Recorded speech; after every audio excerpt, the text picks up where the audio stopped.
wonderful, wonderful holiday, and a very Merry Christmas and Happy Holidays and a new wonderful New Year. And I finally saw you next decade, didn't I? I finally managed to do that dad joke. And I also did one more thing for New Year's, because I'm a clown.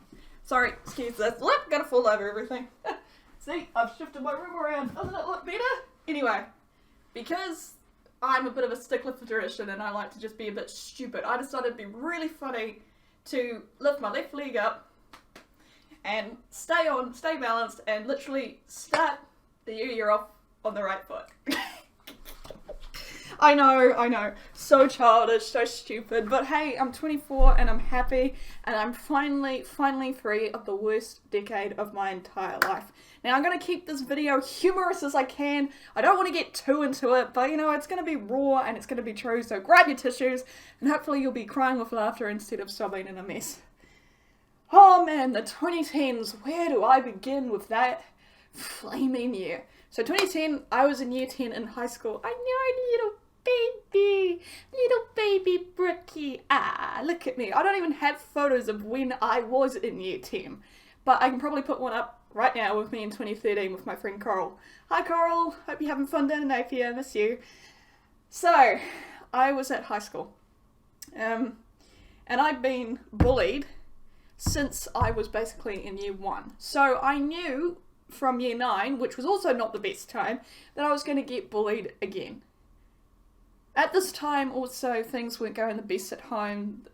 I mean, it was okay, it got a lot worse in 2011, I mean it really got bad then, but you know, I still had to come home and justify why I didn't want to go to school, because I didn't. Now I'm smart, right? I'm smarter than your average person, and I know that, and sometimes that got me in trouble, because if I didn't do what I wanted to do properly and poised and wonderful and you know everything goes my way, my perfectionist nature kicked in. It turns out that's also a symptom of complex post-traumatic stress disorder, so keep that in mind, alright? Keep that in mind when you learn what happened next. 2010 was sort of uneventful, but I did meet 2 people that changed my life, and they were 2 boys. Yes, Rock was at that age where romance was in the air and everyone was getting boyfriends, and my mother sat me down and she said, "You need a boyfriend." And I said, no. I didn't want one. I didn't want a boyfriend. I literally just wanted to get through school, survive. I didn't want to bring myself any more attention by, Brooke's got a boyfriend, Brooke's got a boyfriend, the freak's got a boyfriend, what a fucking weirdo. No, look at that. No way. Didn't want that. So, she kind of forced me into a relationship with one of them, and that's where 2011 happened. NCA level 1 for all of us in New Zealand is rough. NZQA is ridiculous, and I cannot blame you guys for bawling your eyes out when you go into those exams, and it's literally more difficult than anything you've done that entire year. So, I was with this boy, reluctantly. Very reluctantly. I much preferred the other one. We had a much closer bond in terms of like what could be considered romantic, I suppose. But I was kind of asexual. Also, let's be honest, I have a major fear of intimacy anyway because of the bullying and everything. And I don't want anyone to get close to me, and I still don't. This is why, in a way, I say that I'm asexual, because it is a lot easier to say that I am, how do I put this, beyond terrified of intimacy. I do not want to get close to anyone, and that also includes friends. Literally, there are so many walls up if you want to get to the scared little Brookie inside. Most people don't. They just see the happy-go-lucky, you know, sometimes the symptoms show up, sometimes they don't, person that I am. So by the end of 2011, this guy had broken up with me, and he said that the reason was because I was immature, and he also said on that text that I would never be loved by anyone. And it, well, I'll tell you the truth, but also it made me do this. I was like, well, fuck you, and I thought, you know, at the end of it, I wouldn't see him. That'll be it. Dunzo. No. My mum started dating him, and then I think I left end of 2011. I think I was 16. Yeah, I was. My mum basically kicked me out. She was starving my sister and I, and then she sold my chickens, and we'll just gloss over that because no one needs to know about that. That is personal and we're not going to discuss it in full detail. Just leave it be. No more. So by the time I got to my nana's, because she was nice enough to take me in, love my nana very much, I was messed up. My sister was too, but I was mentally not coping. Basically what my brain did was switch off and go, Pandora's box, do not open, enough's enough. And I was like, oh, okay, yeah, no, Pandora's box, fair enough, yeah. Not gonna try and associate with that. I went to counselling, and even though we were focusing on the surface issues, we weren't really focusing on other issues that were hiding in the woodwork and going like, hello, you need to talk about me. And I'm like, no, I don't, I don't need to talk about you. No way in hell am I ever bringing that up. This is not something I want to talk about. Unfortunately, that kind of attitude got me in trouble in 2012 and 2013, my last years of high school, because I was ashamed. What happened with my mother got out, not to the full extent, thank goodness. No one knew about the abuse. Even though they really should have, but, you know, it was something I was really ashamed of, and honest to goodness, I honestly thought I deserved it. And that's one of the things about someone gaslighting you, which is what my abuser did. You know, you do blame yourself, and I still do, and I know that I shouldn't, and F off 2010's, F off. So basically, to cut a long story short, 2012, 2013, I gave up on school. Plain and simple. I didn't want to be there anymore. I didn't know what I wanted to do with my life. I still wanted to be a paleontologist, so I needed to stay. And I failed, which resulted in 2014 being pretty rough, because I went to a finishing college in Adelaide, and the difference between the curriculum in Australia and the curriculum in New Zealand, oh my god, I felt so dumb. The only good thing that really came out of that was my close friend Astrid. She was a very amazing person, and I got to experience things I never thought I'd experience. There would have been a time I wouldn't have gone to a Chinese restaurant, and I would never have tried golden lava cakes or whatever they're called. Oh my god, they're so good, I want more. Let me go back to Adelaide so I can have some. Maybe for a convention, that would be kind of cool. So I did all these things outside of curriculum. I tried new foods because I was very fussy.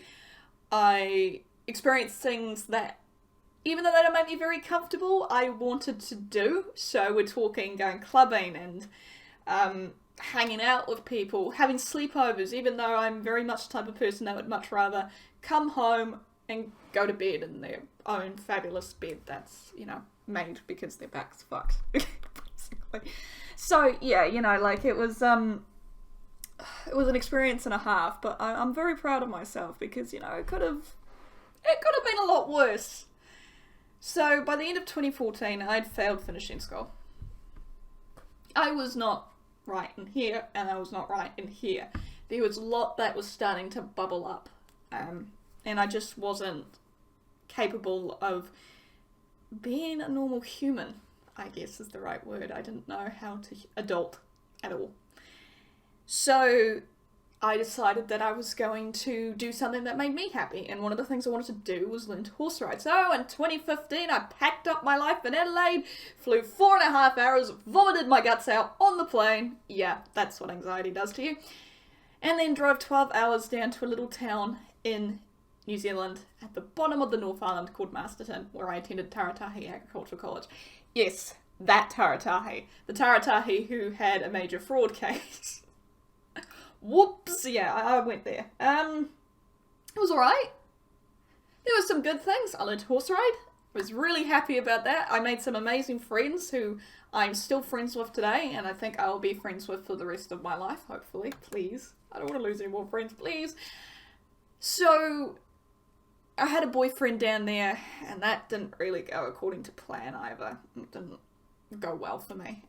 Which is fine. That happens. It's just one of those things. And it was because I was asexual and my fear of intimacy.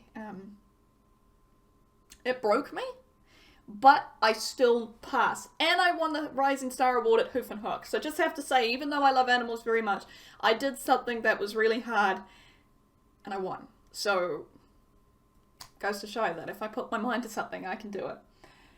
Oh, where am I up to? 2015. Okay, so 2016. What happened in 2016? I came home from Taratahi, and I tried to get myself a job. Yeah. I succeeded. I got to work at Peter Alexander, which was great. Unfortunately, the pressure started really doing this on me. And I wasn't happy. And I knew I wasn't happy, and I tried to ignore it, and this is why I'm not into a positive mental attitude, because it just made it worse. I was trying to stay positive, and it just... nah, wasn't working. So, yeah. By the end of that year, I basically just said to Dad, help me. Because I was... I was gonzo. Everything that I thought I was gone. So... we started going to counselling, a lovely woman called Faye, and she was the first one who brought up a question that would change my life. And she said, Brooke, do you think you've been abused? And I sat there and I thought, no, of course not. No, like I had a crazy mother. Of course I did. I had a crazy woman, you know, take care of me. But no, she wasn't abusive. No. And then that is what opened Pandora's box. That moment, because I came home and literally 5 minutes later I had my first flashback. If Faye wasn't able to help completely, and she, you know, wasn't able to come out to Aurora anymore, so I went to the doctors and they said that I needed to probably see a psychologist rather than a psychoanalyst, and I was like, oh great, Looney Tune, me woo, you know, kind of thing. But I went, and I think it was 2017. I'm not sure when I was exactly diagnosed. I don't keep track of that. But I had my first session. I opened up because I finally decided that if I wasn't going to be open and honest, it just wasn't going to work. I wasn't going to feel better. And she turned to my dad, who was with me, because he's very supportive and I'm very thankful for him. I love my dad very much. Number one dad. He really is. And she said to my dad, I think she's got CPTSD. And my dad said, what's that? Because here's the thing, right? This is why I want to raise more awareness for this stuff, for mental illness in general. Very few people have heard of complex post-traumatic stress disorder. So when you say you have CPTSD, the world goes, what's that? What is this thing you are talking about? What is this weird thing that is post-traumatic stress disorder? And how can it be complex? What have you gone through to create that? And there's a lot there that I would eventually love to, you know, sort of like be a little more open and honest about, but it's a hard thing. And I don't want to upset any of you guys, because you all have come and made me really happy, because it was around 2017, 2018 that I started deciding that I was going to take control of my life, whatever that would entail. And what it entailed for me was taking a breath, downing 2 bottles of beer before I even could get in front of a camera, because I had to get tipsy to have the confidence to do this. Just to give you guys an idea, in those first gaming videos, if you go check them out, I'm kind of drunk. I had to be. That was my way of coping. And I'm not proud of it, but that's what I had to do to get myself to the point where I went, I can do this. I can be a YouTuber. I can be like my heroes. And even though I'd be out there and I was like, I'm going to get as big as them, and it's going to be awesome, and it's going to be a party, and it'll be the biggest middle finger ever. I think in 2019, which kind of was the best year I can imagine, really, in terms of everything that happened, because I got Eric, I got his weight back on, which is wonderful. He's now ready to be ridden again, and yay, I did it. My sister got pregnant. She has a niece, and she's engaged now, and I mean, I have a niece, sorry, and she's engaged. I'm not. I'm forever alone. Lonely, I'm Mrs. Lonely, I have nobody to call my own. Don't want anyone anyway. Fear of intimacy, people, means that you just don't want that. I'm literally like my horse whenever he sees a girl. She's like, hi, how you doing? And he's like, do not want, this is me. No, go away. Shoot, go away. No, don't want that. Don't want it. Not comfortable with it at the moment. And maybe if I find the right guy, I might be. But honestly, it's not a major concern to me. So 2019 was a year of growth and development. I actually was working on a project to essentially get a book published that I was going to do something for. I can't go into full detail, as I said, the project's only on hold, so, you know. But even to get that kind of opportunity when I didn't think I was that good is awesome. And even though this decade kind of hasn't been the best in terms of my mental health and crashes and heading towards the emergency exit, which is a euphemism for, I'm sure you can work it out, it's made me the person I am. It's made me Brisingrize. It's made me the phoenix. It's made me get the hell back up again no matter what I go through and just keep going, because I have to.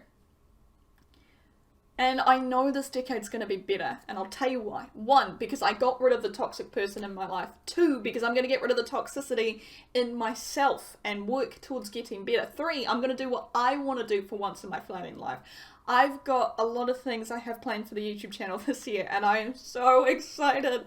And I want to get to 200 by the end of Feb if we can. I'm not expecting it. Like I said, guys, getting to 1,000 would be honestly a dream come true, and I would love that.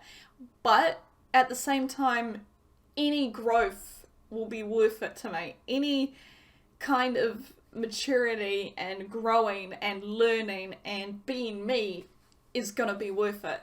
And I honestly couldn't care less how far this channel goes. I mean, it'd be awesome if I could get as much as some of the big ones, but it's not a major anymore. It's not this thing of I've got to prove everyone wrong that I can do this. It's more like, I don't know, it's more like now,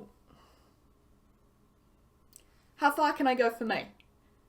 You know, I just want to be financially stable and happy. That's it. I honestly couldn't care less about anything else at the moment. It's just what makes me happy. And at the moment, that's YouTube, drawing, and horses, and all that wonderful stuff. So this decade's going to be better. And I hope that your decade, the 2020s, are going to be great.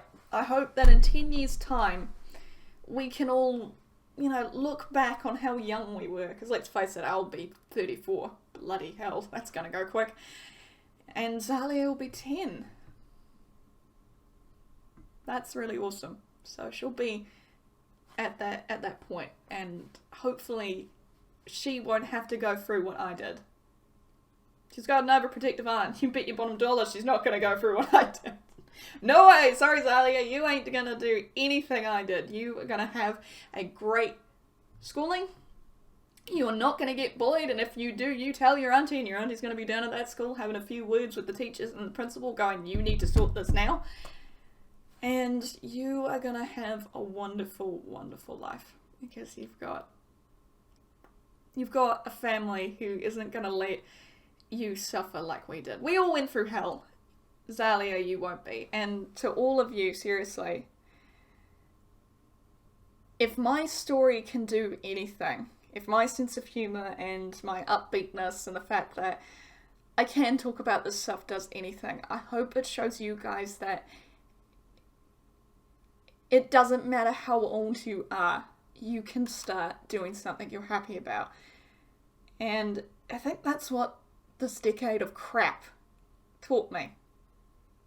Yeah, that I can do anything I want to do,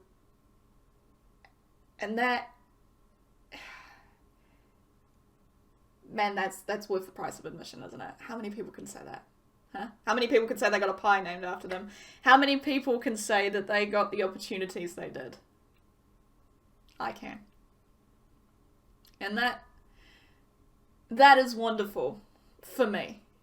So I hope this decade's going to be better.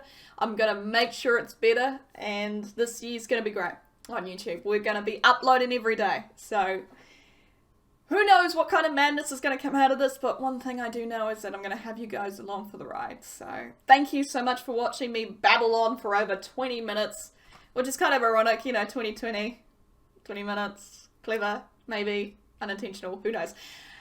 If you like what you see, don't forget to hit subscribe and join the madness down below. Share this with your friends if you think it's a little bit inspirational, a little bit funny. I hope it is, because I just want you guys to feel like it's not over until the fat lady sings, quite literally. And I ain't seen no fat lady, just so you guys know. I haven't seen a great big operatic singer going, and now the end is near. Nope, nothing like that yet. So who cares, right? Anyway, I guess that's all I really have to say. So again, thank you. Happy New Year, guys. Ka te te ano.